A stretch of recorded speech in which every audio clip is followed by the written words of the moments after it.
Good morning for people in Italy.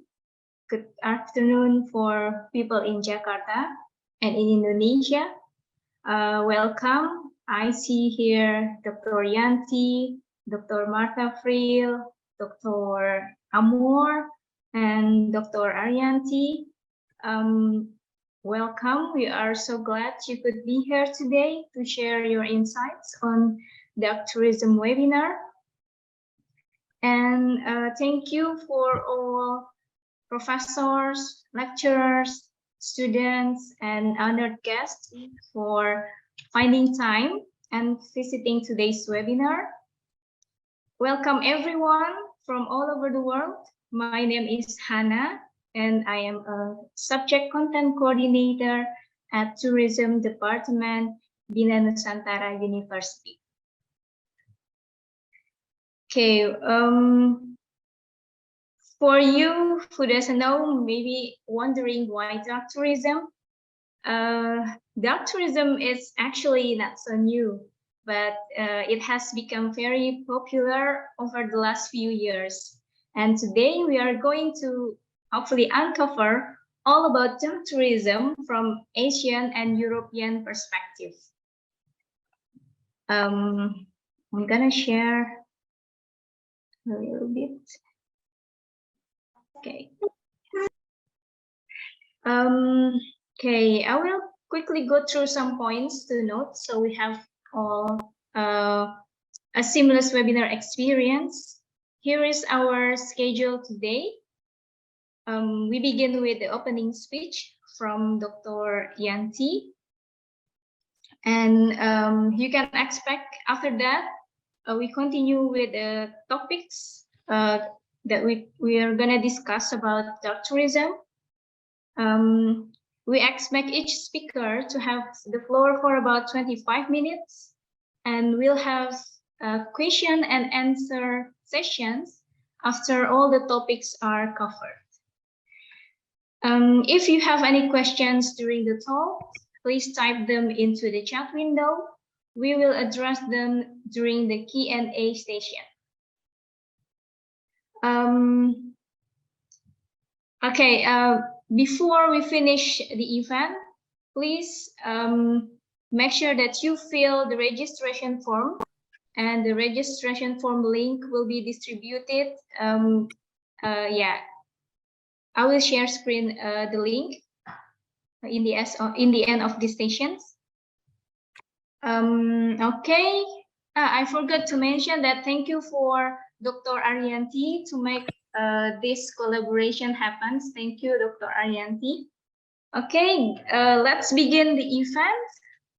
I would like now to welcome Dr. Yanti, the Dean of Faculty of Digital Communications and Hotel and Tourism, Bina Nusantara University, Indonesia, to open this webinar.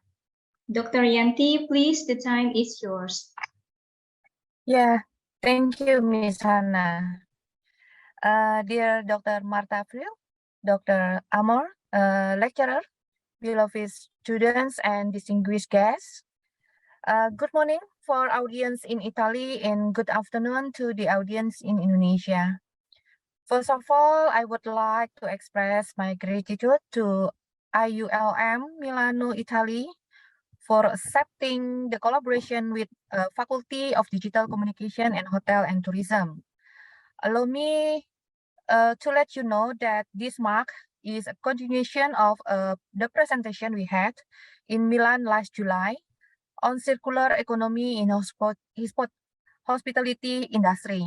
This time, the topic brought to you in this webinar is about viewing dark tourism from the Asia vis-a-vis the European perspective. We hope the topic will inspire and excite everybody in this link to seek the uncovered issue of superstitions from both angles, Indonesia and Europe experience. Let us be enchanted by the two scholars who has prepared their presentation for us to learn. Therefore, this webinar is open to everyone from all over the world. Thank you and wishing you an enjoyable webinar. Thank you, Ms. Hannah. Back to you. Okay, thank you, Dr. Yanti, for opening our webinar today.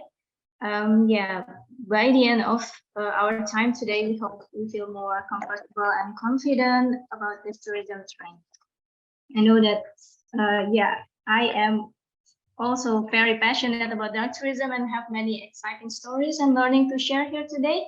So hopefully we will hear about recent dark tourism concept and issues from different perspectives. Let's begin the talks. We'll start with Dr. Amor. Wait, I'm gonna share. Yeah, okay. So Dr. Amor will be speaking on concepts, typologies, and experiences of dark tourism in Indonesia. Dr. Amor is a lecturer specialist in tourism department, Bina Nusantara University, Indonesia. He finished his PhD in sustainable tourism and protected area management from Michigan State University, United States on 2021. And he is also a founder of Bandung Heritage Trails, which has been established since 2003. So for Dr. Amor, please, the time is yours. Okay, thank you, Ms. Hannah. Good afternoon, everyone. Good afternoon, Ibu Yanti. Good afternoon, Martha, Ibu Adjunct. Yeah, the name is almost the same like Ibu Yanti, so I was kind of a little bit confused. Okay, so I hope everyone is doing fine this afternoon. I'm going to present one presentation that is one of my interests, which is dark tourism. And I think that dark tourism is part of the heritage tourism, which is my ultimate passion. So this afternoon, Ms. Hannah will help me with presenting the PowerPoint. Okay. So I will share it now. Can you see? not yet. Yes. Okay. Okay. Can you make it full, Ms. Hannah? Yeah. Okay. Trying to make it full. Done. Yes. Can you see Okay. it now? Yes. Good. Yeah. Great. Thank you. All right. So the topic for our webinar today is dark tourism, Asian and European perspectives. Because I'm from Indonesia, so I'm going to present from my side, which is concepts, typologies, and experiences from Indonesia. Next, please. Next slide, please. Ms. Hannah? Yeah, it takes a little bit longer. Oh, okay, all right. Is it? Yes, next slide, please. Okay. Okay, so introduction. I'm going to start with the introduction on dark tourism. So many of you might have not known what the definition of dark tourism is. So dark tourism, I will explain to you the definition later, but I'm going to start with tourism as an industry. So I think we can go back one slide earlier, Ms. Hannah. Oh, sorry. Okay. Sorry. Yeah, okay, no problem. So let me start with tourism as a concept from the industrial point of view. So because tourism is as an industry, it consists of two sides, demand and supply. So as we know, when we talk about tourism, we usually think about something beautiful, like beaches, mountains, beautiful sceneries. Yeah. So that's the traditional or the classic way of us looking at tourist attractions. But because people have a very different or a variety of needs and wants and interests, so the demand for tourism keeps growing. And rather than looking for something beautiful like beaches or mountains or going to theme parks, for example, people also begin to grow, let's say, unique interests in tourism. for example, dark tourism. So as a matter of fact, we as human beings, we are kind of unique. We have different sides in ourselves. For example, we have a need to satisfy our need for something unique or something dark, to fulfill our dark side as human. So human beings are very complex. So we try to look for something new. We like to see or to explore something that is beyond our normal interests. So that's why dark tourism began to grow. So as you can see here, death has become, when I say death, it has something to do with when people die or sufferings. So death has become something that trigger people to come to destinations.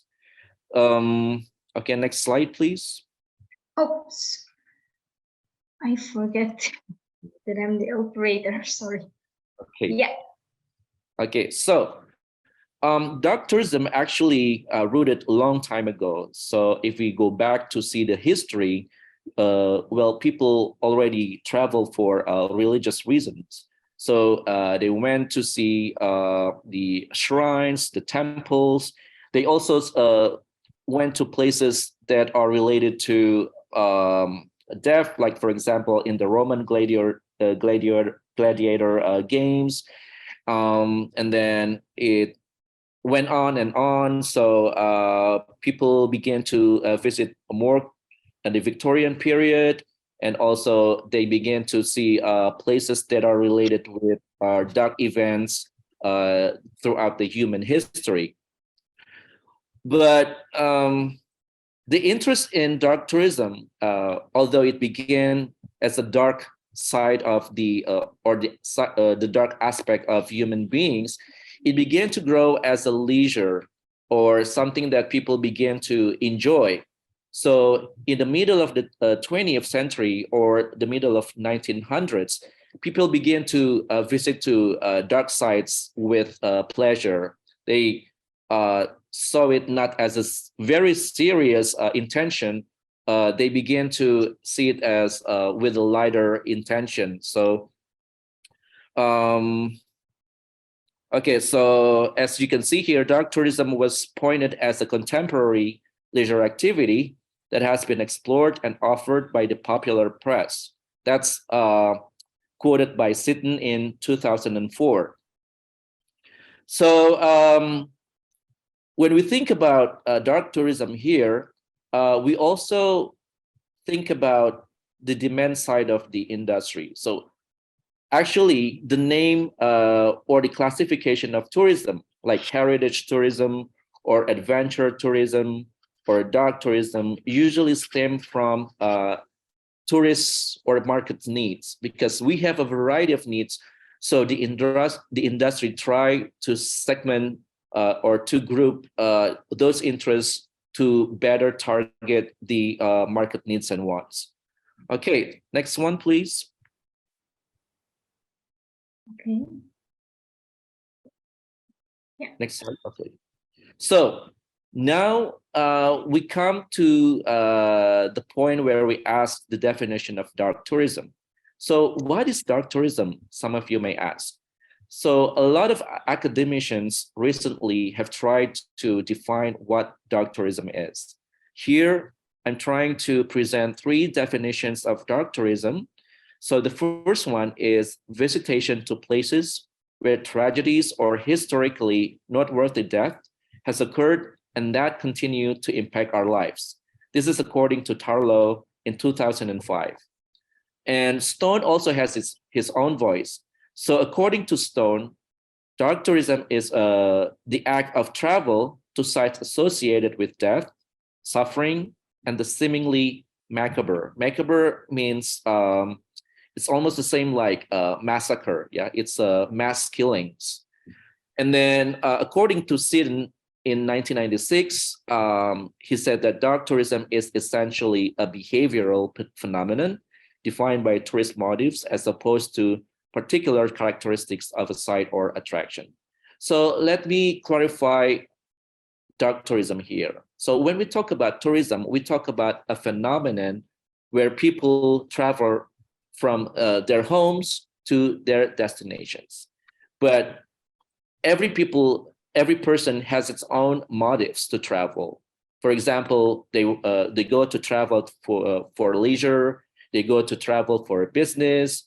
But this, when we talk about dark tourism, we talk about some people who travel to visit places that has a connection with dark past or dark history or dark events that occurred in the past.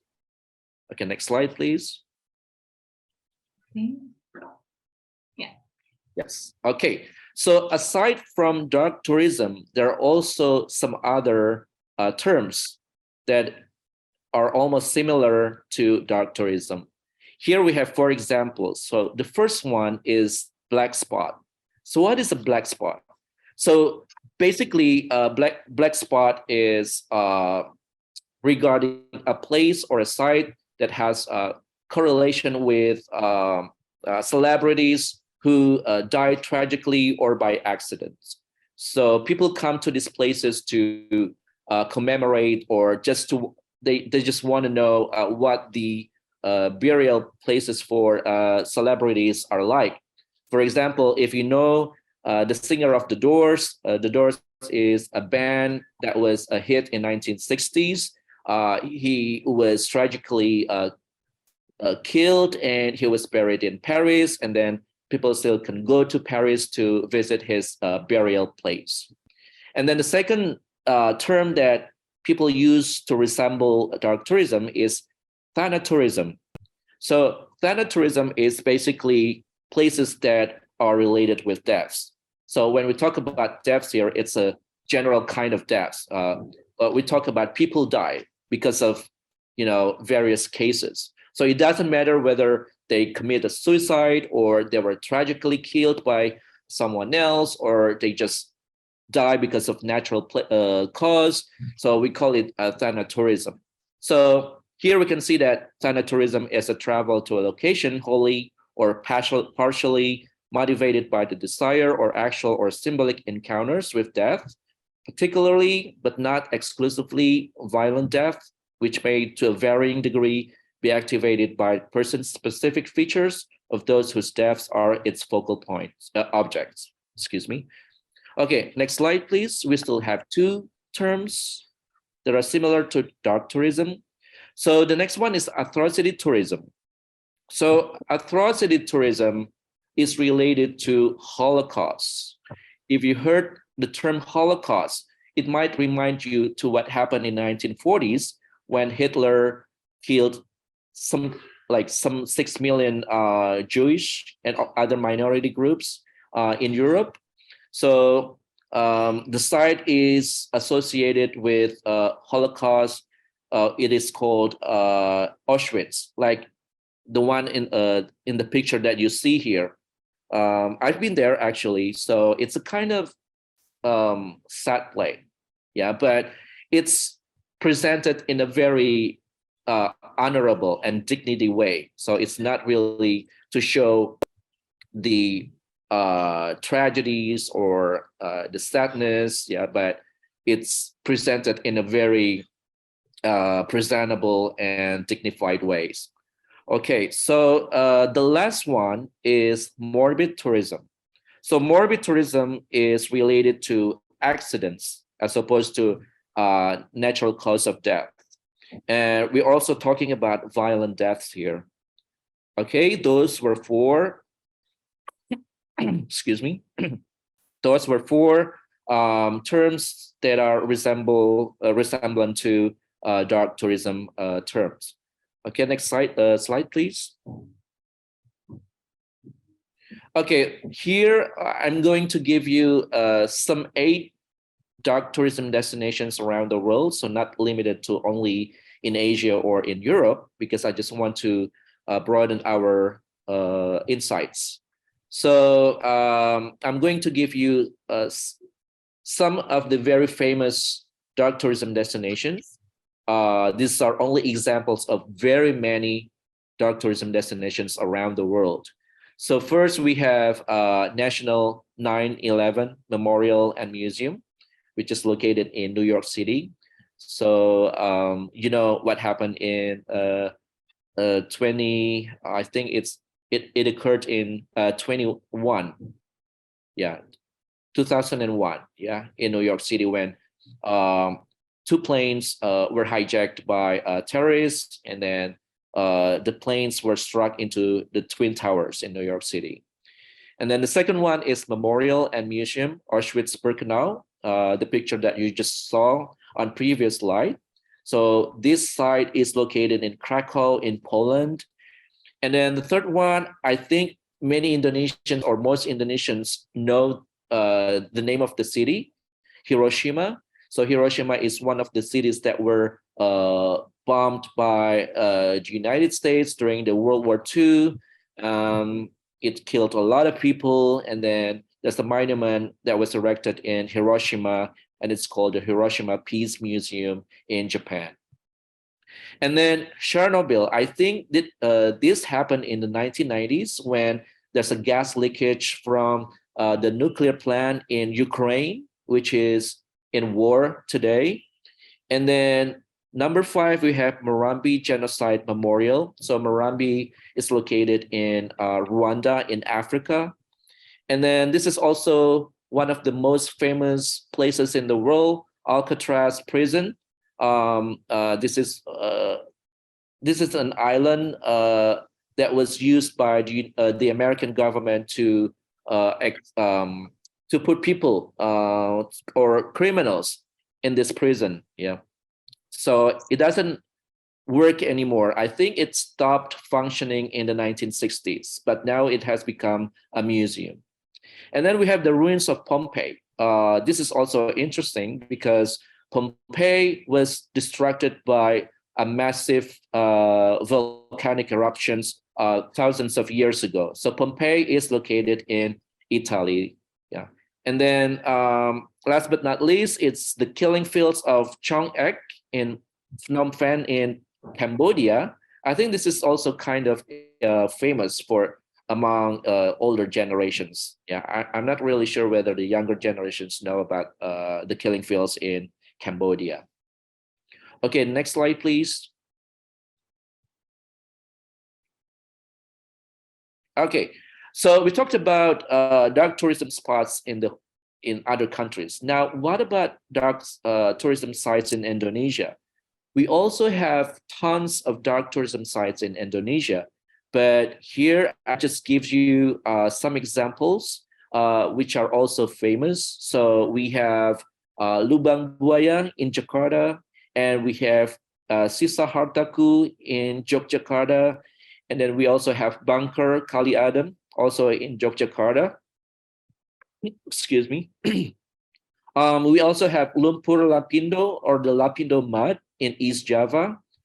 And then in Sumatra, we have Kapal Apung Lapulo and Tsunami Aceh, and then also PLTD Apung 1.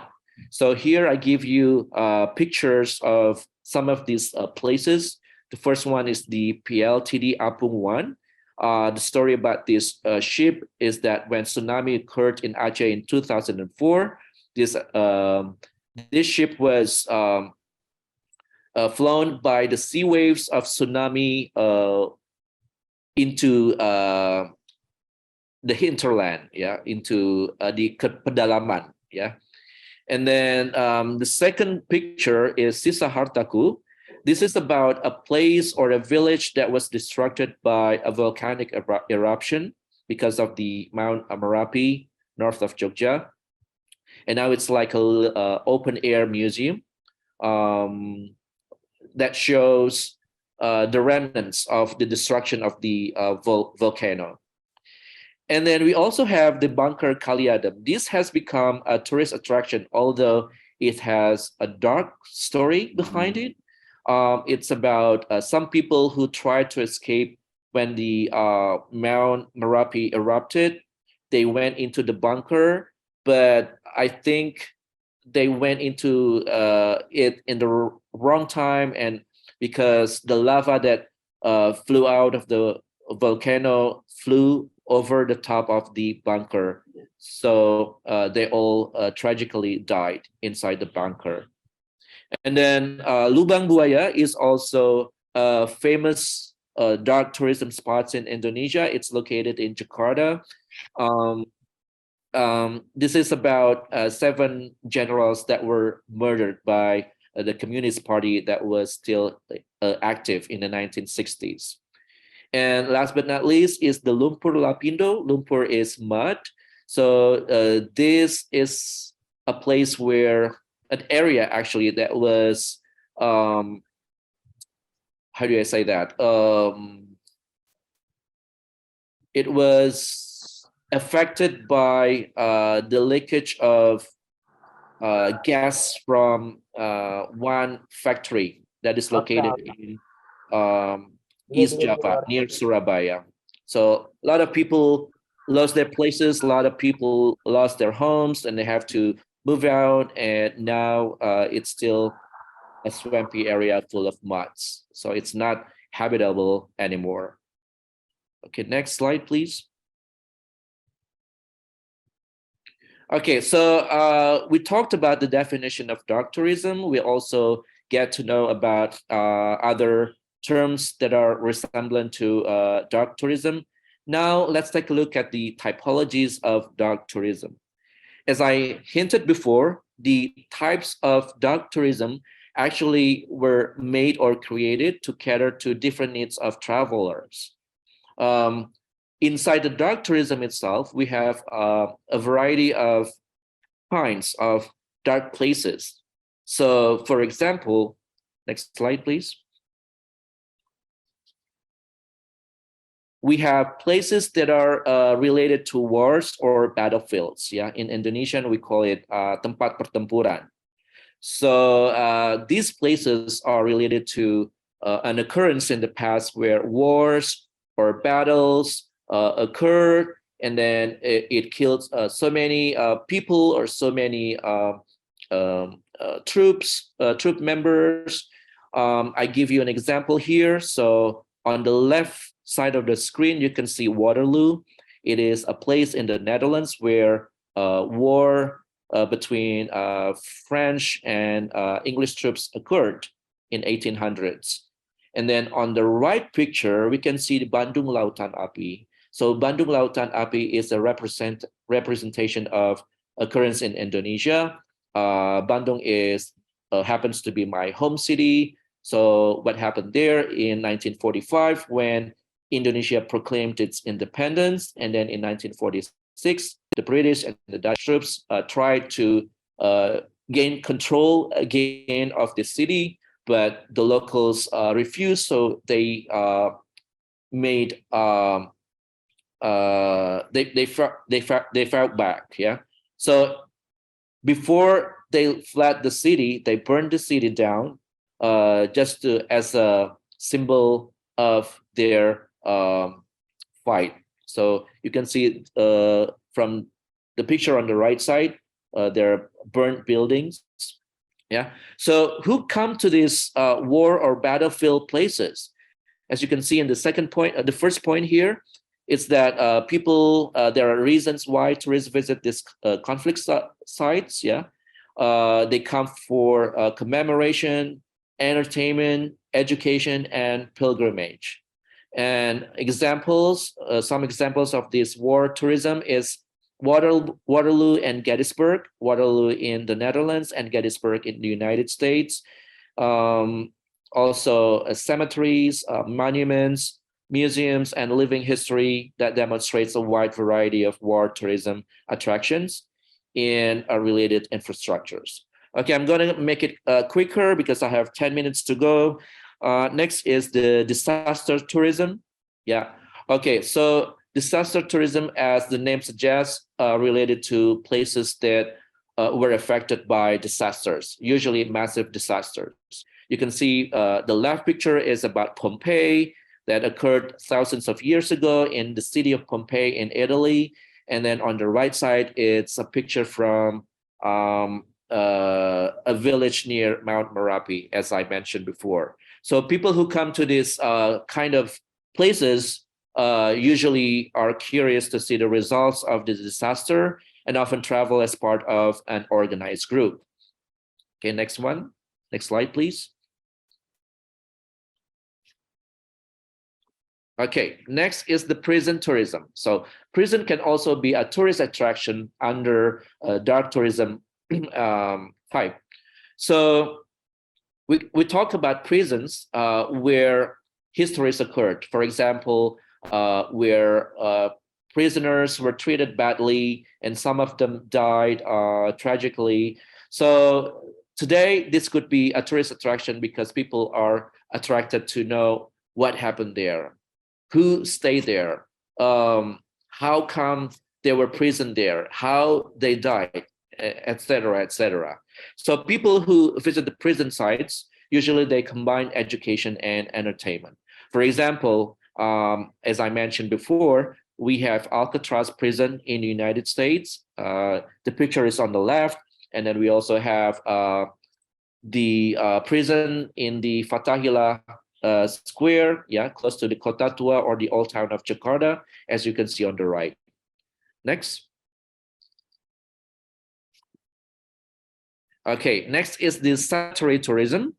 So these are related, as the name suggests, to cemeteries. But usually people who come to cemetery for cemetery tourism not only is interested in the people who were buried there, but also in the physical or aesthetic aspect of the cemetery, which is very interesting to me.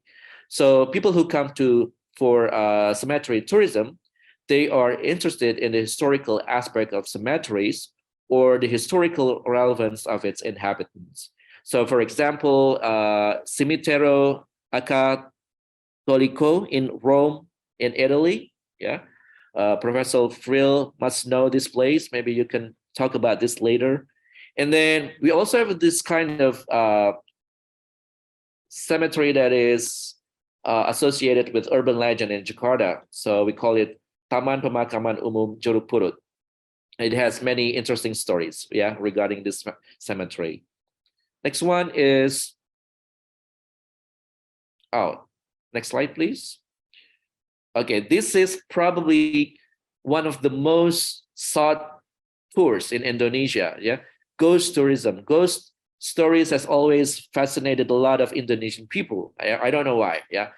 But usually this kind of tourism, we travel or visit places that are related or associated with ghost stories. People who comes here usually come in crowds, yeah. They come in group to hear ghost stories or to ghost hunt, yeah, with the local commercials, gaining rewards with it. So there's the commercial aspect of ghost tourism. So for example, I give you the Tower of London in London. Many people say that they saw apparitions, yeah, when they visit this Tower of London. And then we also have lots of places that are related to ghost stories in Indonesia.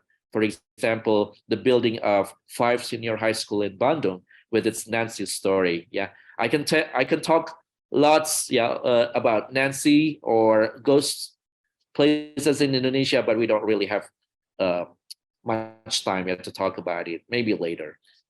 Okay, next slide, please.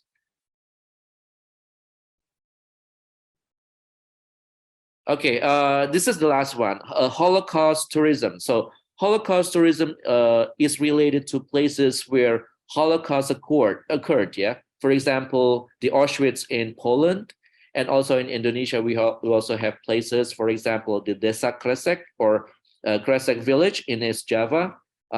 This is a place that is associated with the mass killings because of the Communist Party in 1960s. People who visited Holocaust tourism usually are young travelers. They were born long after the events that such sites represent, as a way to present the perpetrated errors committed in the past. There are still a number of slides following this slide. Next one, please. Okay, so interestingly, some academicians try to classify the level of darkness of dark tourism products or dark tourism attractions. Let's move to the next slide, please. So for example, here we can see how stone try to classify the shades and intensity of dark places from the darkest to the lightest. So when we take a look at the darkest side, we totally talk about depths, nothing more than depth, While at the lightest, usually we still talk about suffering.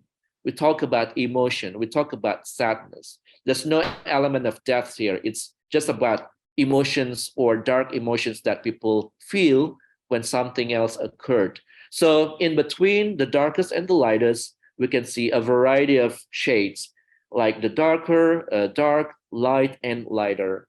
And each level has its own shade and intensity. I'm not going to talk into more detail about this, but this is just to give you an idea that actually there are 6 shades and 6 intensity levels according to stones. And one of my students, actually, he conducted research for his thesis using this concept from stone. Okay, next.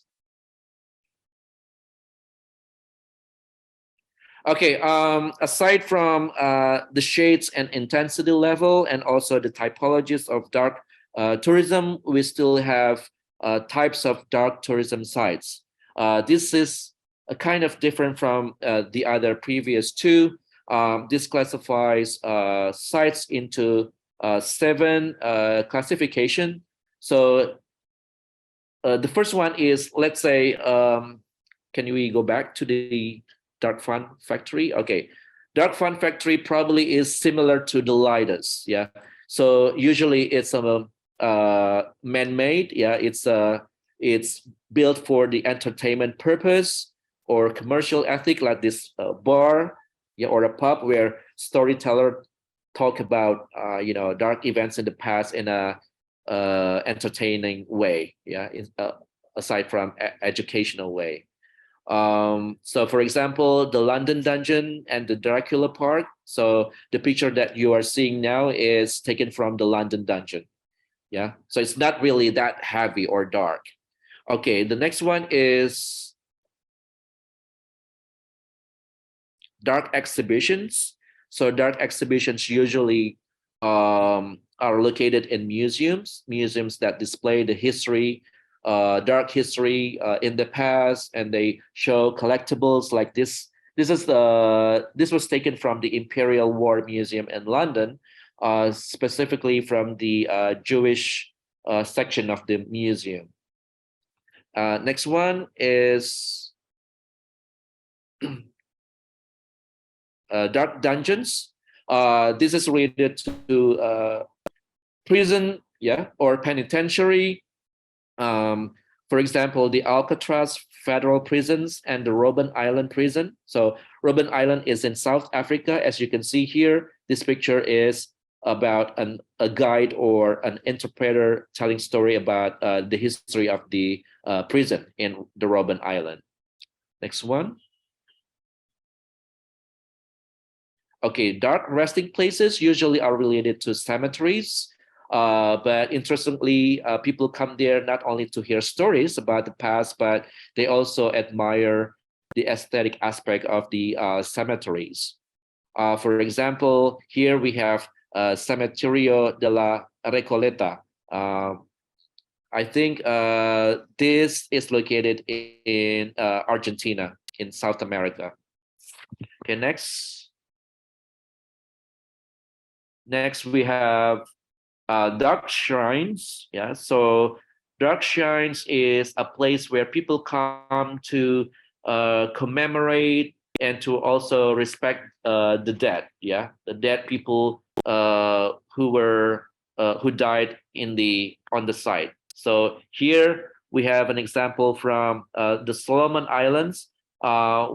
Because something happened in the past, and it's called Guadalcanal battle. It's about it's related to the American Navy that fought in the Solomon Islands. Next, we have dark conflict sites. This is associated with war and battlefields. This picture is also about the Solomon Islands. Yeah, we're still talking about the same occurrence like Guadalcanal.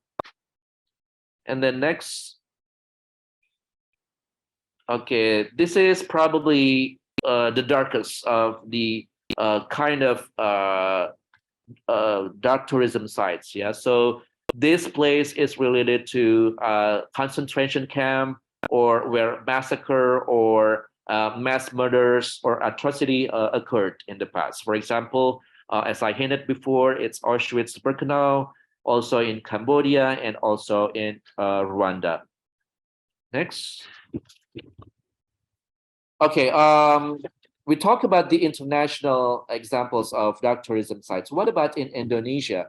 We have lots of dark tourism sites in Indonesia, including in Jakarta. So I tried to make a list here. So we can start from Museum Fatahillah in Jakarta, which was founded in 1700s, and also Toko Merah or the Red Store, still in the old town of Jakarta from 1740, when the Dutch murdered lots of Chinese people back then.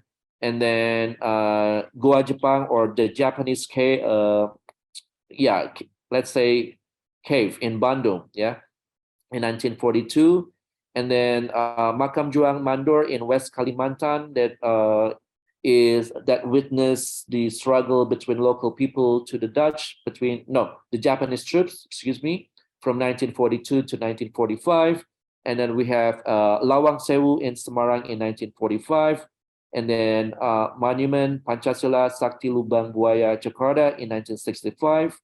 Tugu Perdamaian Sampit in central Kalimantan from a tragic event in 2001. Also, the Bali bombing in 2002, which killed hundreds of people, and there is now a monument erected to commemorate the people who died because of the incident. Yeah, as you can see in number 8 here, picture number 8. And then we also have Tsunami Museum in Aceh that occurred in 2004. It killed tens of thousands of people in Southeast Asia. And then, of course, Museum Sisa Haptaku in Yogyakarta from the volcanic eruption in 2010. Next. Okay, we talk about the sites. Now we talk about spooky tours. These are only examples, yeah? Probably 6 of the most famous tours in Indonesia. We have the location of the famous ghost movie Pengabdi Setan, which was big in 2017, I think, if I'm not wrong. And then we also have Watu Kunti Omah Kuntilanak. The picture is number 2. Urban Bandung Legend Tour in my home city Bandung, number 3. And then Gua Belanda Hutan Raya, number 4. And then Lawang Sewu, number 5. And then Hotel Sky Garden at Bukit Gombel. I honestly haven't heard about number 6, but this is according to Indo-Indian.com. Okay, can we move to the next slide? I don't think we have time to watch this movie, but we can watch this movie when we have time later. But what I want to raise or what I want to address here is that, next slide, please. So during the past 14 years of me organizing urban Bandung Legend tours in Bandung and also observing similar ghost tours in Indonesia or dark tours in Indonesia, there's always the strong element of supernatural. When we know that dark tourism is about history or dark history, when we talk about dark history, it's an actual happenings or occurrence that happened in the past. But there's always the other element, like supernatural element added to it. I don't know why, and I don't know whether it's true or not, but usually I can see the enthusiasm of most Indonesian people to hear stories about ghosts or supernatural element. So I want to raise a question here. How is Indonesians' interest in the supernatural element of dark tourism? Is it big, or is it just normal, just like in other countries? And then the second question is, how does this interest compare to that in European countries or Western cultures?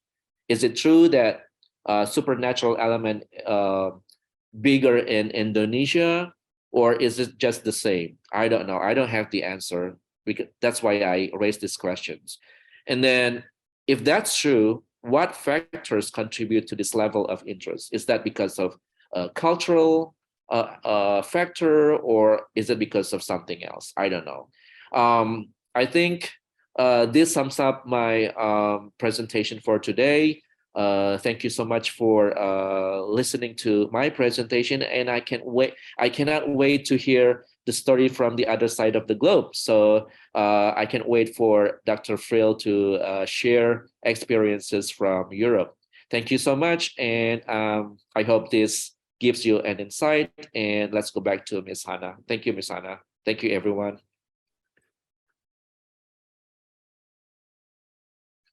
Okay, thank you, Sir Amor, for your insightful presentations. It is very interesting to know that dark tourism actually has another name.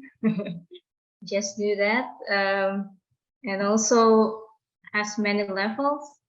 And seeing dark tourism places in Indonesia and around the world, and notice that Indonesian actually, we can say that common people in Indonesia believe in supernatural elements, right?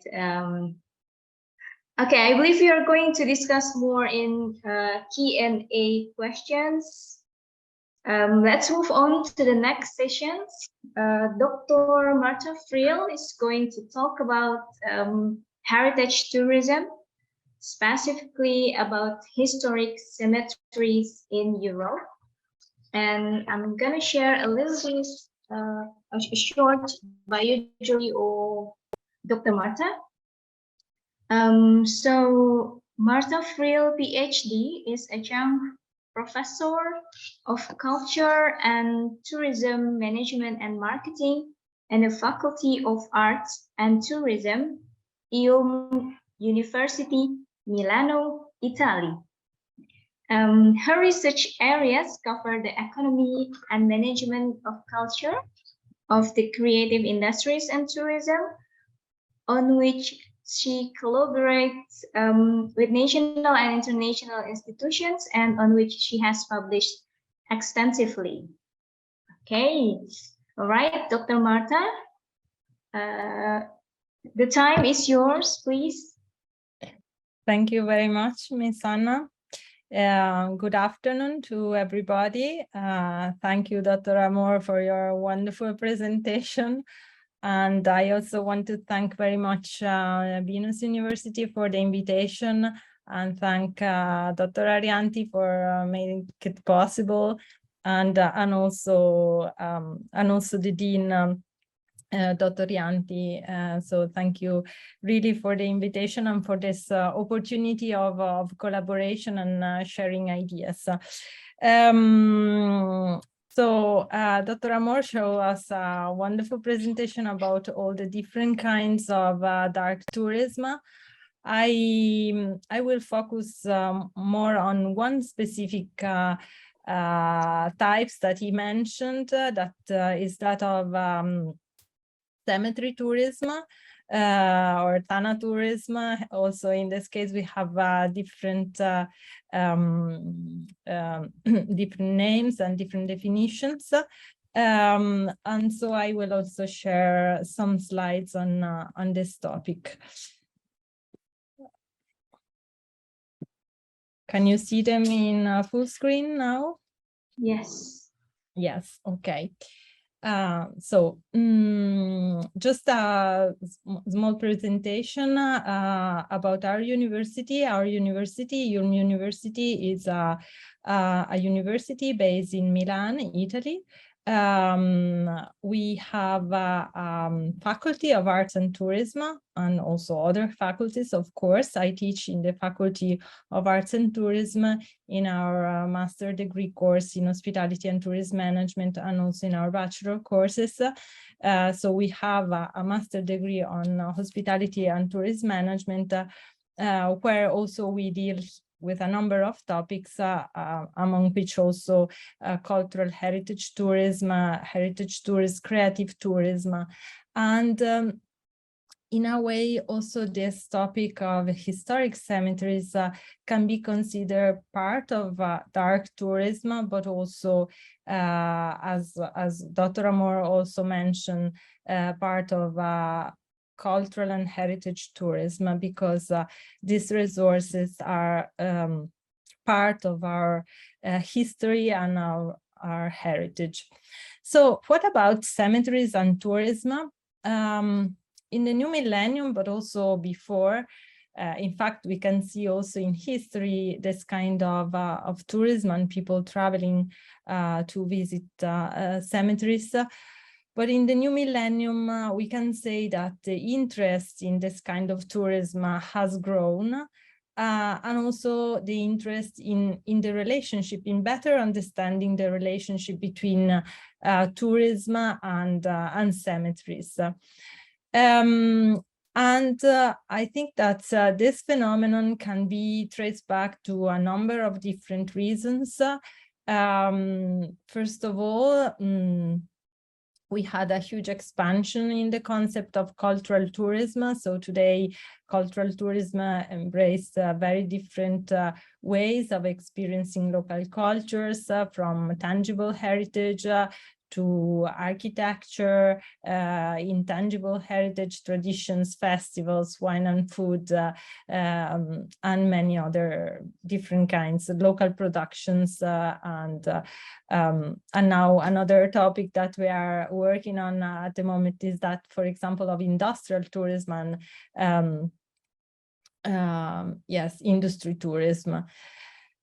Which also has some links with heritage tourism. So a big expansion of the concept of cultural tourism, and also the consolidation of new tourist niches, and with emergence of the so-called experiential tourism. And I think that also from the previous presentation, it came out very well now how it is very much about experiencing and doing experiences of this kind of heritage places.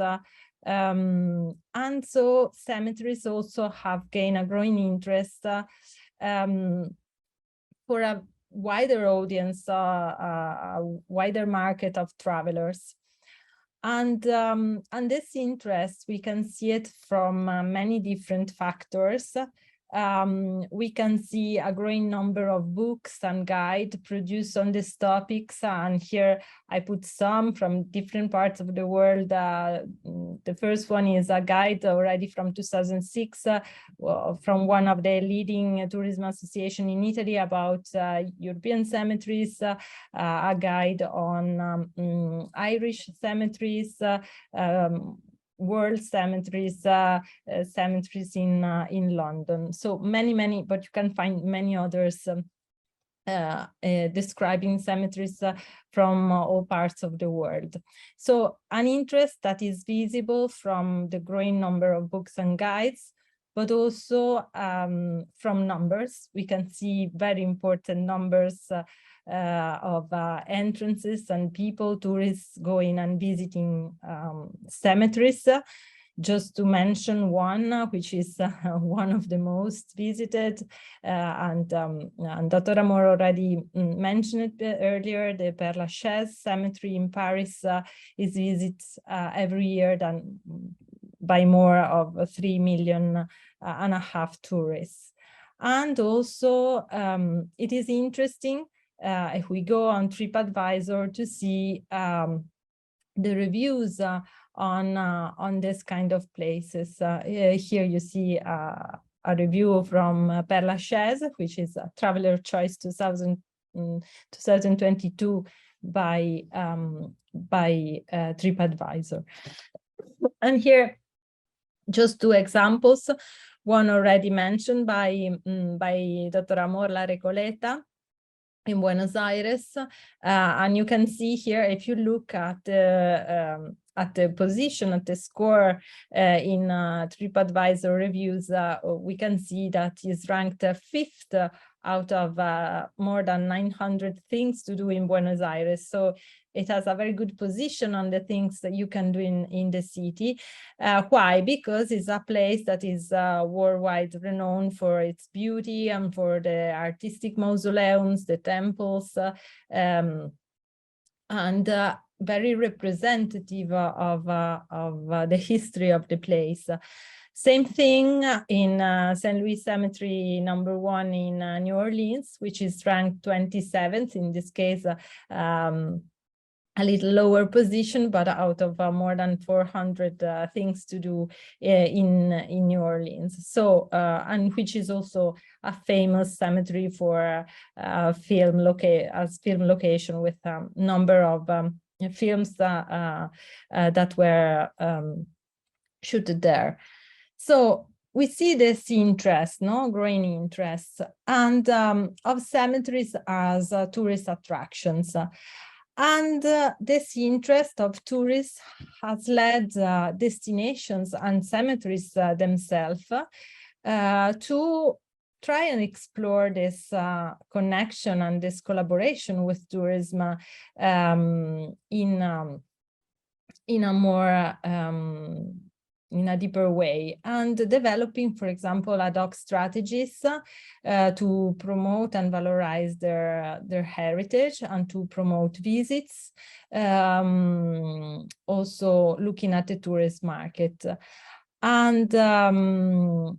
And here, for example, you can see this is a screenshot from the Monumental Cemetery here in Milan. And you can enter the web page and you can select the language, and you have many different choices. So we can see that this interest in tourism and international tourism, you can see it already from the websites of the cemeteries, which do not only have in their web page the cemeterial services, but you can see also that immediately from their homepage suggest experiences, tours, information about the place. And also the interesting thing is that cemeteries on this site can work. They're very interesting places because they can act on this mix between art, architecture, so looking at heritage and art tourism, looking to tourism interested in visiting and paying their memory to historical figures, but also we can't forget that these are individual spiritual places where people grieve their beloved, and so also this is part, of course, of the people that visit these places, also when they are historic places. And the other interesting thing that also in this case Dr. Amor mentioned is about the opportunities at the intersection with other kind of tourism segments. And in particular, if we look at cemeteries, and I don't know if maybe some of you had this experience in their country, in other countries, we can see this intersection. For example, here a list of other kind of tourists that match and find intersection with cemetery tourism, ancestral tourism, so visit to family graves, cultural heritage tourism. There is a very strong link between national and patriotic tourism and cemetery tourism. Natural, so to visit cemeteries, to admire the particular natural resources that are there. Some cemeteries are in natural sceneries of great interest. Then we have political cemeteries, and political tourism, so to visit tombs of kings, presidents, and political figures. And then, of course, we have religious tourism, which is very much connected with cemetery tourism, and that is about visiting tombs that have a religious significance. And this, of course, depends very much also in the different religions. And we can find many different examples. So just to give some short examples of these kinds of tourism in the connection between cemetery tourism, dark tourism, and ancestral tourism, which is also called ancestry tourism. This is a tourism on which many countries are now working very much. In Europe, especially, this case is the case of Scotland, which was one of the first tourist boards that worked very well with this kind of tourism, so promoting tourism from people that had roots with Scotland. And of course, this is very much connected with cemeteries. And this is an article that came on the Herald newspaper. It was about why Scotland's hidden cemeteries are sparking a tourist boom. And the article describes how people go and visit Scotland cemeteries, also because of the Scots diaspora. And so the search of family roots brings to these places to find the graves of their family. And it's very interesting because on the Visit Scotland webpage, you can find also services, tourist services related to this. For example, you can hire a genealogist to help you in trace your family roots and then bring you to the cemetery to visit the graves of your family. And many other different services. Here you can see the cemetery tours. Also, there is a pricing, a ticket for this kind of experience, which is a matter of debate because, of course, these are places of grief and which should be open to everybody. And when tourists came in, of course, we have also some issues regarding the management of these places and the open accessibility of these places. If we look at art and culture, we can mention for sure the Père Lachaise cemetery in Paris, which is a very interesting cemetery because not only for the numbers of visits that it receives every year, but also because it was one of the first cemeteries that realized the opportunity to promote tours inside, to visit the graves of the famous people. In Père Lachaise, we have Jim Morrison, we have Chopin, we have Maria Callas, we have many internationally renowned writers and artists, and people go there to have this Parisian experience of peace among the famous and the poets and the artists, and to pay their tribute also to the culture they represent. And the interesting thing is that in many cases, the graves are made by famous artists, so it becomes also an opportunity to experience works of arts and look at artistic works of art that were made for the graves. Another very interesting example I want to mention is the monumental cemetery of Venice, which is on a separate island, the San Michele Island. Here you can see this is a very special place also from a natural point of view, as you can see, because on the left, on the right, you can see the island of the cemetery, and then you can see in the corner the other part of the city of Venice.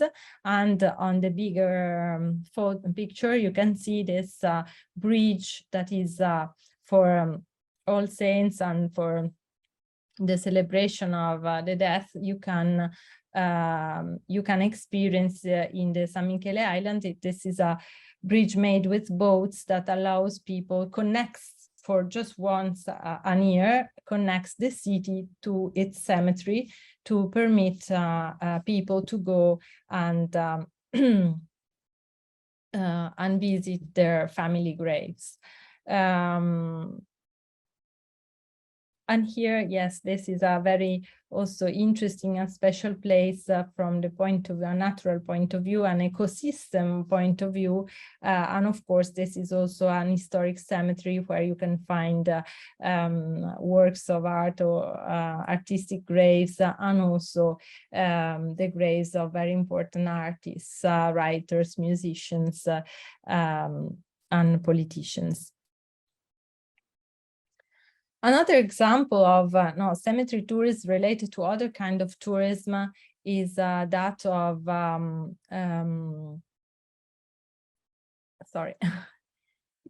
of Glansnevin, which is sorry, I'm trying to close the chat. I'm sorry, just a second. I will go 10 minutes, yes. This is the Glansnevin Cemetery in Dublin, in Ireland. This is about, it is the Dublin cemetery, but it's very important cemetery because many of the iconic figures from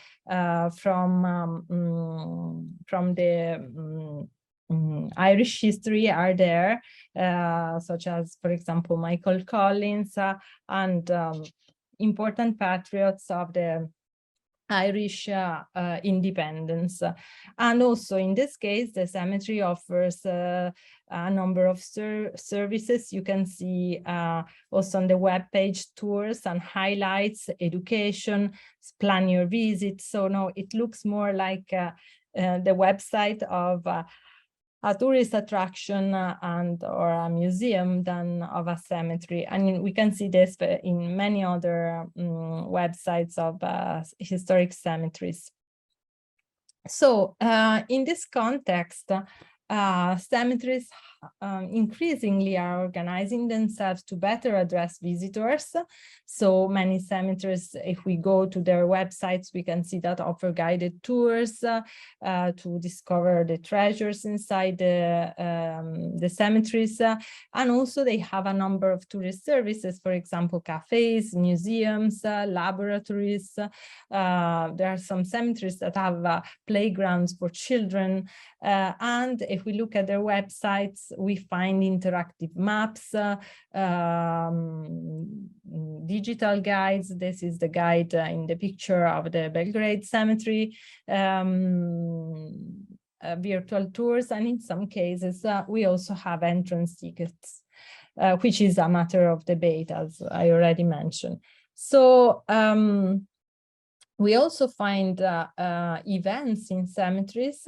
Here you can see the Laurel Hill Cemetery in Philadelphia with a candle night concert, but also here in Milan in our Monumental Cemetery, we have concerts and events inside, and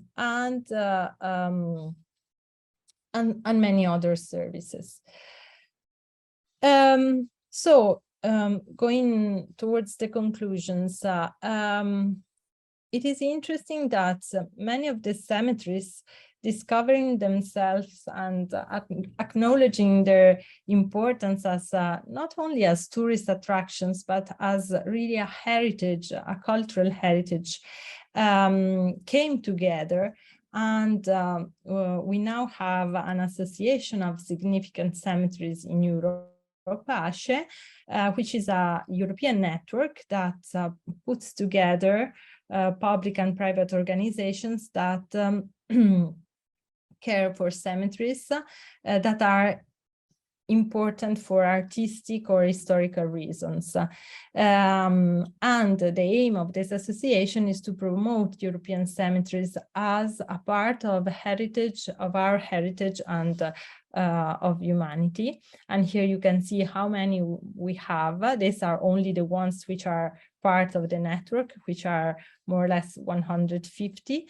You can see that Italy is very much represented because we have many historic cemeteries.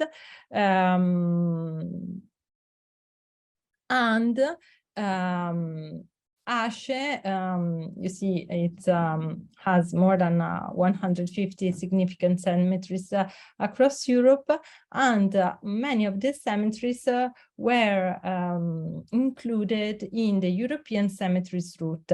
What is the European Cemeteries Route? Is a European route of the a cultural route of the Council of Europe, which brings together a number of significant cemeteries across Europe, and but with the aim of promoting these places also as places for tourism. In 2011, this route was awarded by the World Tourism Organization for its innovative contribution to tourist policies in the context of the Ulysses Prize Awards. So this is a very interesting experiment because not only brings together cemeteries for tourist purposes, but brings together cemeteries from all over Europe to recognize their relevance, their artistic heritage relevance. Of course, this I mentioned mainly Europe because it was the topic for today and because I'm from Italy, but of course it's not only a European phenomenon, as also Dr. Amor told us earlier. We can find many others. I found very interesting examples all over the world, in Australia, in the US. Here, for example, you can see the Hollywood Forever in Los Angeles, where we find the graves of many very important Hollywood legends. And this cemetery offers concerts, films, events all year round.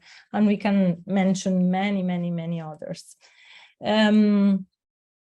But here I have some, I have some concluding remarks, which are again questions, as for the colleague. First of all, one of the questions is what are the implications in terms of different uses by different stakeholders of these places, because their use in a touristic perspective is not always straightforward. Which are the implication of opening these places to tourism in terms of also preserving their identity and communicating their role in society to maybe different cultures, for example. Dr. Amor earlier mentioned the a Catholic cemetery in Rome, for example. Now we have also different mixes of cemeteries from different cultures and different religions. What are the implications in terms of conservation and management? Because many of these places are heritage places with very important monuments inside. So tourism can be very important, helpful, it can be a revenue stream, but also brings deterioration and needs for conservation, and also which opportunities for destinations.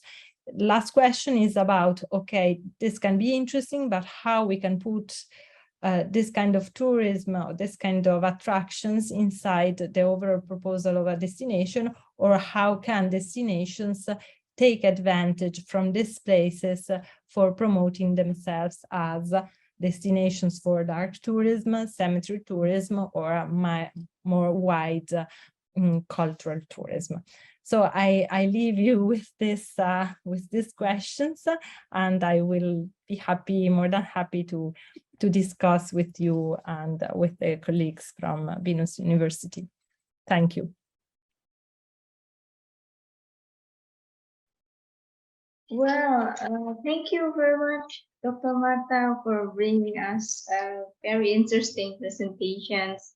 And honestly, this is a new context for me, where we can actually manage cemetery professionally, like well, doing concerts in the cemetery in Indonesia. Do you think it's allowed to maybe needs a longer time if it's in Indonesia? Well, I know some of you couldn't wait for discussions, so let's just start the Q&A sessions. You can type your questions into the chat box, or you can actually raise hand and talk directly. Any questions so far?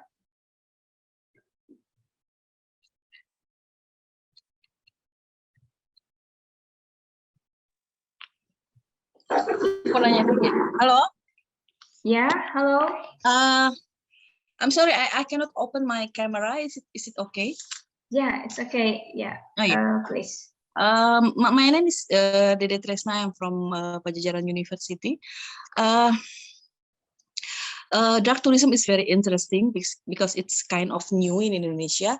But there are some places like a disaster location of tsunami, of maybe Lumpur Lapindo. They are now becoming tourist destination. I would like to ask.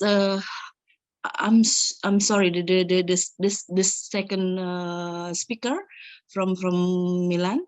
I would like to ask, how about visiting conflict areas as tourism activities? Is that common, or is that also a part of dark tourism here? So that's my question. Okay, thank you. Yeah, please, Dr. Martha. Thank you for the question. In fact, in Europe, there are many sites of conflict also in the past, and for example, it was very interesting the example that Dr. Amor mentioned earlier about the Waterloo a battlefield. In many of these places, we actually don't have any more signs about the historic battles, but very interesting new museums were built to represent this place and the history of these places. And with regard to more recent conflicts, we have very interesting examples of tours exploring, for example, in Ireland, again, I think about tours exploring the places of the national Irish independence and also of the riots in the 70s with the murals. But I would say that this is dark tourism, because I think it is more about the political side of the question, and the aspects that are promoted are a better understanding of the political history. It's in my opinion. I don't know, maybe it's about history, battle in history. How about the activities in recent the recent conflict? There are some people who are interesting being part in they want to feel how in conflict So they come to the conflict zone, like maybe war zone or something, not as a reporter news or something, but as visitors. So they want to feel being in a war, something like that. Is that part of dark tourism, or maybe only special time of tourism or activities? I don't know if Dr. Amor agrees, but I wouldn't say that Yes. this is Yeah. tourism. Actually, is Uh-huh. more about something else. But Okay. Yeah. It was just like in Indonesia. There are also some, as we know, there are some tradition which is involving violence or involving something that is very extreme for some people. But then again, visitors or tourists here want to be part of that activities. So maybe we can call it some kind of dark tourism, because it's also facilitating by travel agent or something. So people who want to become part of the ritual, which also very extreme. Sometimes it's involving violence, something like that. But it's also, for my opinion, maybe it can be not only historical event, but also the reason, which is still nowadays it's still practicing by people, and visitor tourists want to get involved with that. Maybe we can call it as a, I don't know. think that this involves, I think, some really ethical questions about which are the boundaries of dark tourism, because there are things that are interesting and analyzed through the lens of tourism, and then there are other kind of experiences not that much acceptable, and that is no ethical yeah. questions. Sometimes we also confront with ethical issues in that area. Yeah. Thank you. I can probably give you my point of view. Okay. Dede? Yes. Yeah. So as far as I understand the definition of dark tourism, it's related to dark histories. So when we talk about histories, we talk about something that happened in the past, something that real situation that happened in the past. So when you talk about experiencing extreme condition, a ceremony or a ritual, I would say, this is only my opinion, because the definition of dark tourism is always about the past or history. Really? I would say, yeah. So I would say that what you meant by experiencing extreme rituals, I think that depends on the context. I think that's more like cultural tourism, because when we refer to the cultural tourism, which is dark. Yes. Okay. Because when we talk about the definition of dark tourism, if we want to refer to the definition strictly speaking, we talk about visiting places that has relation with dark events in the past. So when this person joins an extreme ritual or festival, so I think it's more about experiencing something that people live today, whether it's something, let's say, brutal or sadistic, or something like that. So I think it's more about culture. So I would say that regardless of the, let's say, the shade of the dark or light, I would say that that's part of the cultural tourism. Okay. How about the conflict zone? Is that part of dark tourism? You mean, like, for example, I would like to know your opinion. Yeah. You mean, like, for example, there's now a war between Russia and Ukraine, and then people go there to feel how is it like to be in the war? Yeah. Is that part of tourism, or I don't know? Well, basically, tourism is about the phenomenon when people leave their home, yes, and then they visit the destination, to experience Out of the routinity, yes, yeah.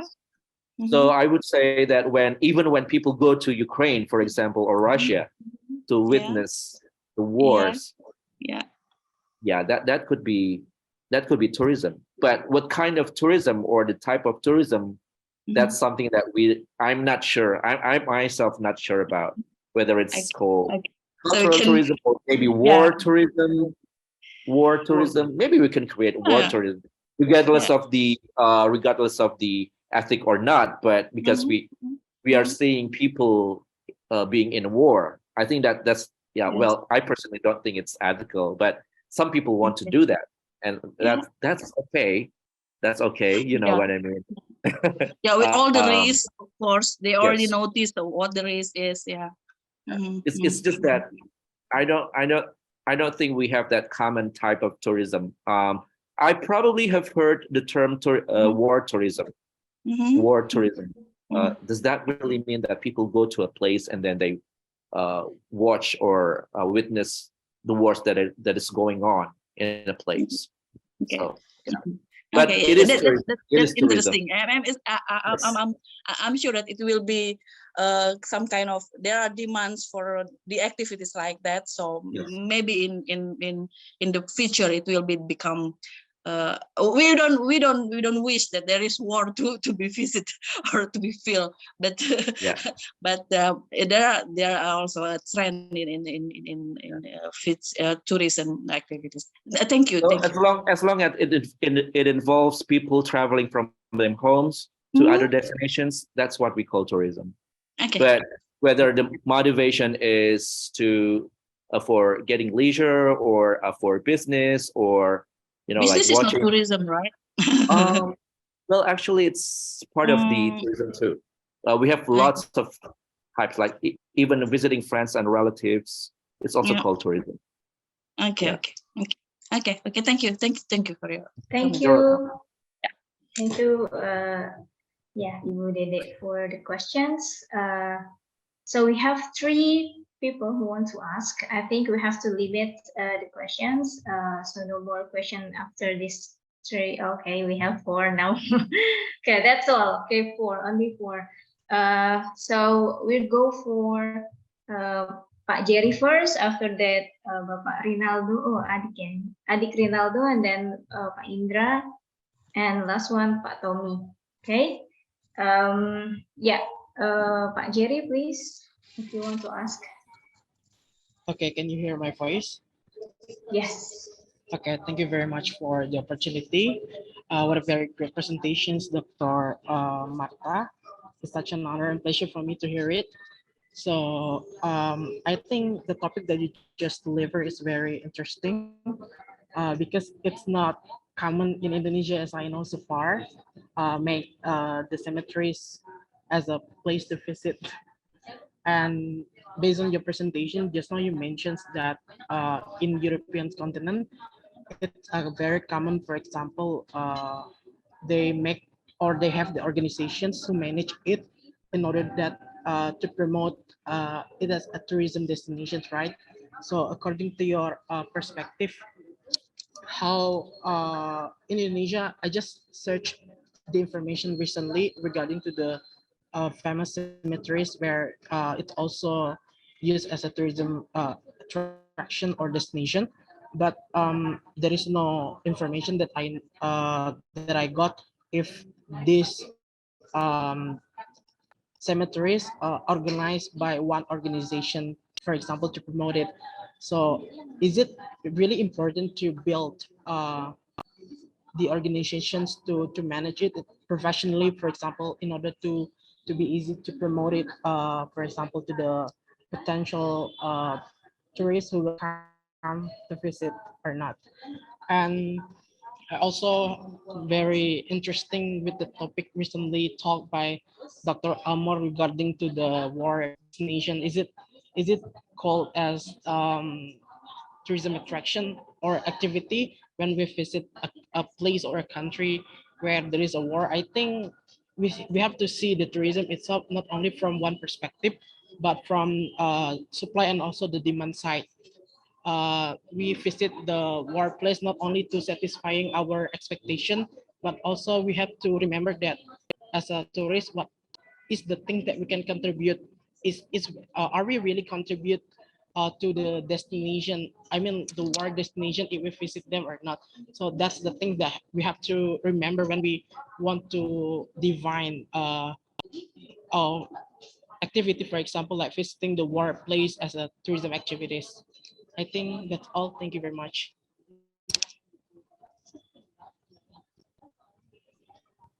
Okay, thank you very much, Pak Jerry. Is there anyone who wants to address Pak Jerry's statements or questions? Yeah. Do I Dr. go Martha, or please. Dr. Amor? Okay, I go. So thank you, Jerry, for your question. First of all, I don't know about the development of cemetery tourism in Indonesia. What I know is that it has been a long process also in Europe, which came from recognizing the importance of these places to a better understanding of our history, of our actual life, and on the one side, so to reintegrate the history of the death in the contemporary history, from a management point of view. Because these are very different and complex activities. I've seen that cemeteries that are now performing in a way better are those that organize properly in this way, because you have to manage many different services for very different target audience, respecting the needs of each stakeholder. So usually to have an organization is very important, also to manage the subcontractors for the activities and manage the site, because in fact also cemeteries have to be properly managed.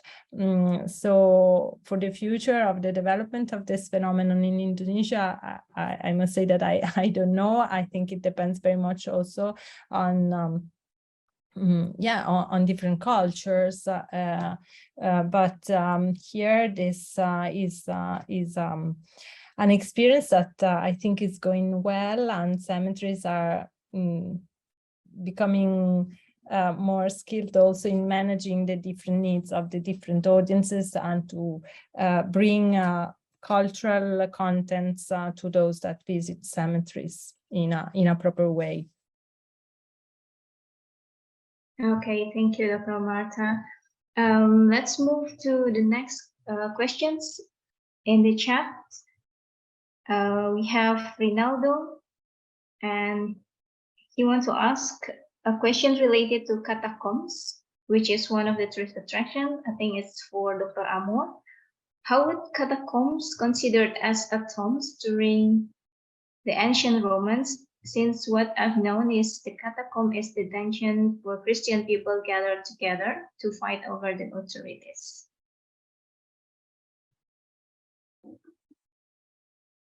Yeah, Dr. Amor. Well, I think this question is given to Dr. Friel. Okay. Yeah. I didn't mention catacombs, but in fact are a little bit part of the same discourse, similar to cemeteries. We have important Christian catacombs in Italy. This is particularly visible in many cities, in Rome, in Naples,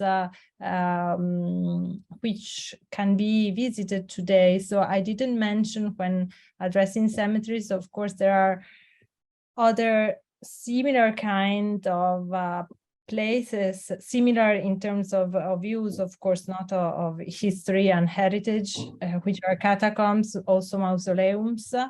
And also another issue that I didn't mention, but should be part of this discourse is all the funeral monuments that are inside Christian churches, historic churches.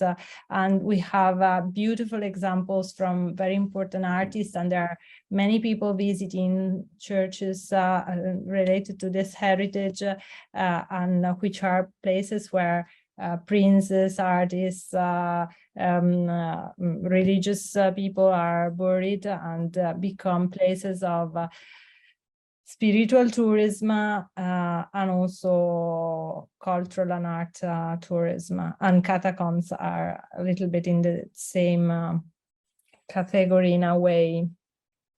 But also Dr. Amor mentioned catacombs in the presentation, and so I think that we can include them in the art tours too, if he agrees. Okay, thank you, Dr. Martha. Okay, Sir Indra, do you want to ask something, please? Hi. Thank you, Miss Anna. Sorry for the video, but I'll try to make a video over here. All right. So, well, Dr. Amor and Dr. Martha, a very, very interesting topic to discuss, and you're really enjoying the discussion. And I'm happy to be here and listening and reading your presentation. It's really enlightening for me, as I'm also interested in the dark tourism as a thematic product. What I would like to bring up or ask, I think, I just want to look on your opinion. If we're talking about dark tourism, I think the big question is about ethical, right? I mean, research on the dark tourism is mostly having on the products, but sometimes we forgot about the ethical. This is what I would like to ask on your opinion.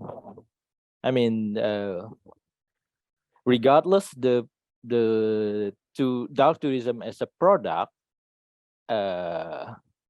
is it ethical really need to be stressed as a discussion on this kind of dark tourism theme, or it just need to be discussed as in the academic narrative? So that's my question. The other part is just want to address Ibu Dede, and the other side on the from the side of I think we're talking about anthropology, but when we talk about anthropology, I think we really need to decide whether we stand in the business or economic purpose, or in the culture or ethical purpose. So this is what I want to add actually. I mean, dark tourism can be seen in the both sides. One side as from anthropology side point of view, or in the business side of view, or economic purpose. So which one do you think is the more important to be placed as a discussion in the field of research? Thank you, Dr. Amor and Dr. Martha. Thank you, Ms. Hannah. Thank you, Sir Indra. Okay, Dr. Amor and Dr. Martha, please address Mr. Indra's questions. Yes. Okay. Thank you, Sir Indra, soon to be doctor too. Yeah, Sir Indra is actually a friend of mine, so I'm glad you're here, Sir Indra. So I'm just going to give you my point of view. So this is very personal. It doesn't represent academicians or people in general's opinion. So this is only my point of view. So as we know that tourism is, when we take a look at tourism as an industry, we have two aspects. One is the demand and the other one is the supply side. So if from the supply side, the dark tourism providers do their best to present the product in a very dignified way, in a very honorable way, without undermining the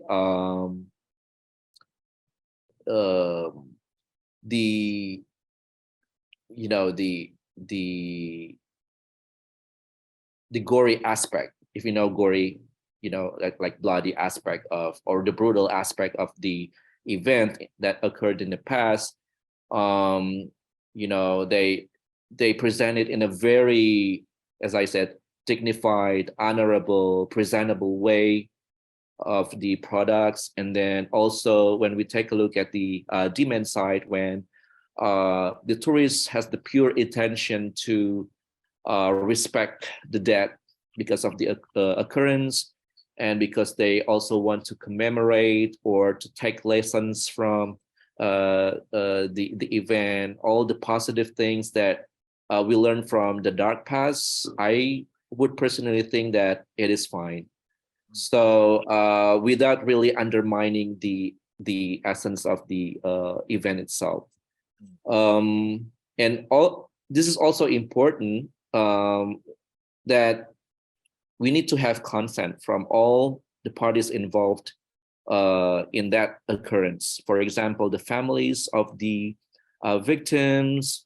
Probably it's easier when we talk about things that occurred long time ago in the past, like probably hundreds of years ago or thousands of years ago, because we don't really relate, you know, like personally to that event anymore. But when we talk about event that occurred recently, for example, when we lost lots of lives because of, you know, like the tragic events in Malang or in South Korea, I don't think that's kind of ethical. We have to get consent from all the parties involved, especially from the families of the victims. Not only by the families, but also it has something political with the state or the country. Probably we also have consent from the government, basically all the parties involved. So I think when everybody gives consent, and then when the product is presented in a very honorable and dignified way, and then we have the good intention of learning from that event, so I would personally say that it's fine. That's my personal opinion. Thank you, Dr. Amor. Thank you. So the consent form, really. Yes. Yeah. Thank you, Dr. Amor. You're very welcome. Okay, thank you, Dr. Amor. Dr. Martha, do you want to add something? Or Really, I really agree with what Dr. Amor said. I share this thoughts. So thank you for the question. And yeah. okay, it's already 4:45. Can we have one more question for Mr. Tommy? Okay, I hope that. Yeah. Hello. Yeah, Mr. Tommy. Can I ask with bahasa? Is the Yes. problem? Okay. Ya, perkenalkan saya Tommy, alumni BINUS. Saya mau nanya, 2 tahun yang lalu kan kejadian demonstrasi besar-besaran di China sama Hong Kong. Apakah itu misalkan kita pergi ke sana, apa itu termasuk tourism? Kedua adalah, apakah diizinkan pergi ke sana dan tidak dilarang oleh pemerintah? Soalnya kan itu bakal membahayakan jiwa kan?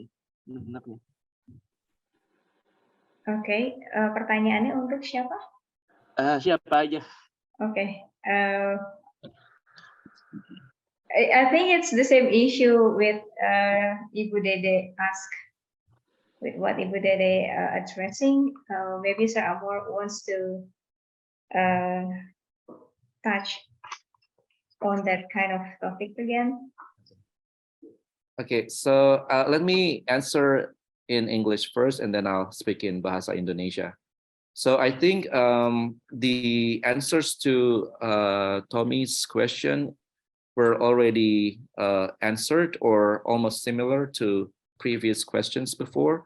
So the first question was, correct me if I'm wrong. How is that fine to go to those places in China or Hong Kong where events happened like 2 years ago? Yes. Oh, yeah. Yes. Okay.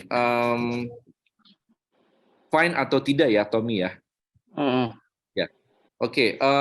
Menurut saya, so in my personal opinion, it is fine. Yeah, as long as that also depends on our motivation or intention. Yeah. So if we want to know, which is fine, what happened 2 years ago, or see the places that related to the events, and then we want to take the lessons from those events, I think that's totally fine. Yeah. It's okay to visit those places where tragic events occurred in the past. And then regarding the restriction from the governments, I'm not really sure whether when you mean government, is that our government or the Chinese government? Kan ada beberapa negara melarang kan, langsung di lampu merah, nggak boleh ke Hong Kong. Contoh Japan government kan langsung larang, nggak boleh. Kita kan negara terakhir yang sampai terakhir aja masih memberikan lampu hijau ke sana gitu. Ya. Itu kan salah satu contohnya. Jadi gimana menurut Bapak? Kalau menurut saya itu kembali bergantung pada kebijakan pemerintah masing-masing ya. Seperti contohnya beberapa negara sangat concern ya mengeluarkan tentang keselamatan warganya. Contohnya Amerika Serikat. Amerika Serikat ini kita kenal paling sering mengeluarkan informasi tentang kondisi di negara lain. Misalnya ada kerusuhan atau bencana alam, itu mereka cepat sekali mengeluarkan semacam travel warning ya. Dan travel warning ini bisa bermacam-macam levelnya, dari yang merah sampai yang kuning. Kalau yang kuning itu masih bisa dikunjungi dengan beberapa persyaratan. Kalau merah berarti sudah tidak kondusif, sudah tidak. Jadi ini sebetulnya kembali lagi ke kebijakan pemerintah masing-masing gitu. Jadi kalau misalnya tadi Tommy bilang pemerintah kita belum memberikan semacam larangan, berarti memang menurut pemerintah kita tidak ada sesuatu yang akan memberikan dampak gitu untuk orang-orang kita pada saat berkunjung ke sana begitu. Jadi itu sangat relatif. Kembali lagi ke kebijakan pemerintah negara masing-masing. Oke. Makasih, Pak. Ya, sama-sama. Okay, thank you, Dr. Amor. Well, I think that's the last questions in the station. So that's all we've got for you here today. And thank you very much for the two scholars for bringing us great inspirations, Dr. Martha Friel and Dr. Amor. Thank you all participants for joining Bina University and IULM University to discuss dark tourism. Before I give you a registration form, let's take pictures together. For people who can open your the camera, please open the camera.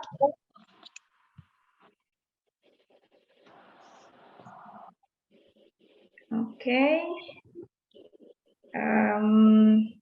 I will start. Oh, we have 6 pages. So hold on. first picture. 1, 2, 3. Wait. Second page. 1, 2, 3. Keep smiling because you don't know which page you are in. And then the third page. 1, 2, 3. Okay, thank you. And then the fourth. 1, 2, 3. So there's no people open their camera in the fourth page. And the fifth also, but I still screen capture. And the last page. Okay. Yeah. Okay, now I'm gonna share the registration form.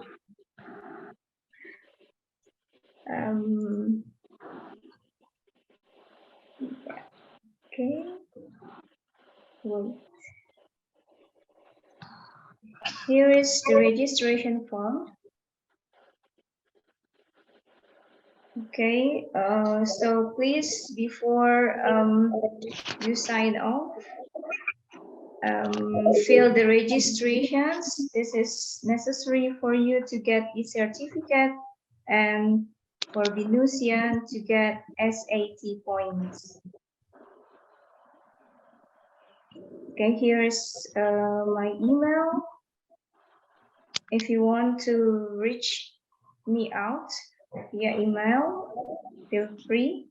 Or if you want to know more about our next event, please follow venustourism.id. And I also will share you the file of presentations today from Dr. Amor and Dr. Martha.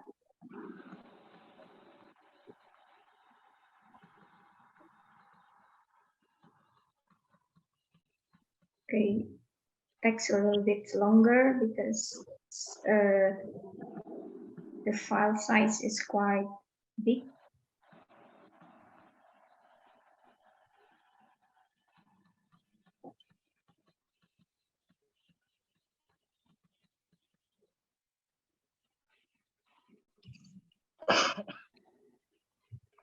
Okay, yeah, that's a wrap, I think. Thank you again for everyone for attending this event. And sorry. Okay, yeah. Well, see you next time. For everyone.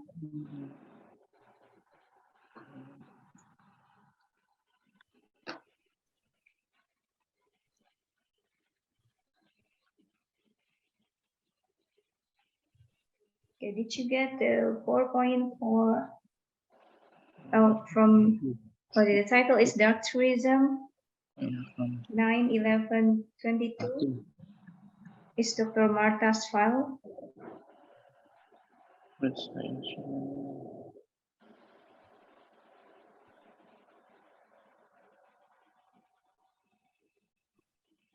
Okay, once again, Dr. Martha and Dr. Amor, thank you very much for allocating time to give us very, very insightful and interesting presentations, and also Dr. Arianti for makes this event happens for the collaborations. And I hope that we can do this kind of events again in the future. And yeah, I'm sorry if I do wrong during the webinar sessions. And see you next time. Thank you. Thank you. Thank you very much. Thank you. Thank you so much. Dr. Friel, thank you so much. Thank you. Thank you. Bye. Hi, Pa Wendy. Hi, And here is Dr. Martha. Pa Thank you Wendy. for coming for Thank the... you, everyone. Thank you, Dr. Martha. Grazie tante. Thank you, Dr. Martha. Grazie, grazie a te, Arianti. Sì, Grazie a lei. prego, sì, non fa niente. Alberto è qui, no? The I list. don't see the list of the participants. Dr. Amor, Yeah. thank you again. Dr. It Amor, was thank really a you. Yeah. pleasure to listen to you. Yeah. And actually, Dr. Wendy is also here. He's Pleasure. the head of the tourism department. Dr. Wendy, you're there still? Hi, ma'am. Yeah. Well, Dr. Martha, thank you very much. I'm sorry that I cannot attend this webinar from the first time, but yes, I heard I get a lot of things about the idea of tourism, and I think you are very professional, Dr. Martha and Dr. Amor. Thank you for sharing this to the Indonesian students and to also the lecturers. Thank you very much. Thank you very much for Dr. Arianti also, who already become the bridge for this webinar. Thank you, Dr. Pleasure. Arianti. Yeah, my pleasure. So I think this is not the first and the last. We will have more to come. Hopefully, maybe research together, Itu sudah. or yes, research, or excuse me, and faculty what do you call it, immersion. Yeah, we might probably have a faculty exchange later on. We will arrange this. Yeah, either next year or the following year. Is it okay? Yes, of course, we can organize a meeting with all the IULM staff too and discuss. It would be a pleasure also to have you in Italy. And let's move into, because the MOU is getting ready, and from there, from there, let's move on doing something together that provides maybe the budgeting for both of us to travel to each other. So from there on, it's easier to do anything. Yeah. Maybe curriculum discussion or anything that is related to students. What do you call it? For the students' sake, anything related to it. Yeah, I was checking. Sorry, I was checking because Irene is inside, but I don't know if she can access as speaker. Is she here? I didn't see her. Sì, era qui dall'inizio. She was here from the beginning. Okay. Yes. Ciao, Irene. Come va? Hi. Bene, grazie. Prima volta che ho visto. How are you? I'm fine. I did not see you when I was there last time. Connected since the beginning. I'm sorry? You were not there. Were you there when I was in IULM with Patrias, with Patrias last June, sorry. No, you were not there, right? Yeah. Ah, okay. Yeah, I was there. Yeah. You were there. Yeah, I was there. Okay. Alberto was here. He said that he was in another line, Alberto Zanetti. But anyway, thank you so much for the things ready, because I already sent the materials to our legal departments for MOU, and let our dean sign it, or let's the Department of Legal see it again before we have our actual signing. And I will send it to you via courier as soon as possible. It's gotta be before December 10th. This is very important. You know. Anyway, okay. I hope we can have another webinar in the future next year. Yeah. Of course, sure, absolutely. Yeah, we'll do that. We'll do that. Okay. Thank you for making this happen so much. Thank you to you. Thank you, Dr. Friel. Thank you, everyone. Thank you so much. Thank you. Bye. We'll talk again then. Yeah. Bye. Have a nice day. Bye. Thank you. Bye, everyone. Bye. Bye. Iya, itu dia. Mana ini? Oke, Pak Wendy, kita buat lagi ya tahun depan ya. Apalah. Kan, udah matiin aja. Enggak. Mana itu, Bu? Ya, yes, Bu. Monggo. Oke. Enggak apa ya? Yes. Nah, apa itu? Sorry. Tadi aku kita ngomong buat sama sesuatu lagi lah sama mereka, ini kan cuma dia, karena orang belum tahu, ini kan pertama kali seluruh Indonesia juga nggak pernah ada ngomongin tech tourism, baru pertama ini. Iya. That's why. Iya, makanya kita bikin kontinuitas, tapi dengan topik yang nggak jauh-jauh beda. Ya. Orang suka kok. Why? Superstitious. Iya. Nanti kita undang aja dukun, kita translate. Serius. Tapi kita translate. Jadi jadi dari apa Kuncen point of view, kali, kuncen. Hah? Ya, Kuncen, whoever kuncen. lah. Nggak apa-apa. Jadi biar kan pasti orang Italinya pun senang gitu loh. Iya, ada Iya kan? actual Praktisi. Iya, praktisi. Nggak apa-apa. Oke, Biar seru-seru aja ya. But Ya. thank you ya Bu, udah ngadain acara ini Bu. Next saya lagi prepare yang itu. Please bear in mind, you will have to speak also. Ya. Yang circle economy. Oke, be ready please. Ya, Bu. Siap. Lagi nunggu audiensnya. Thank you. Siap. Saya turun Thank you, ya. Bu. Saya mau ke Ya. JWC soalnya. Siap. Bye, Bu. Turun. Ada acara JWC. Thank you, Mbak Hana. Thank you, Pak Amor. Thank you so much. Ya, Ibu. All the best. Thank you, Han. Dan dulu nih gue. Thank you. Thank you. Ciao, Bye. Bella. Ciao. Ciao. Iya Pak Aswandi, pakai absen berikut ininya apa? QR code-nya Pak. Sebentar saya copy di sini. Bisa nggak ya?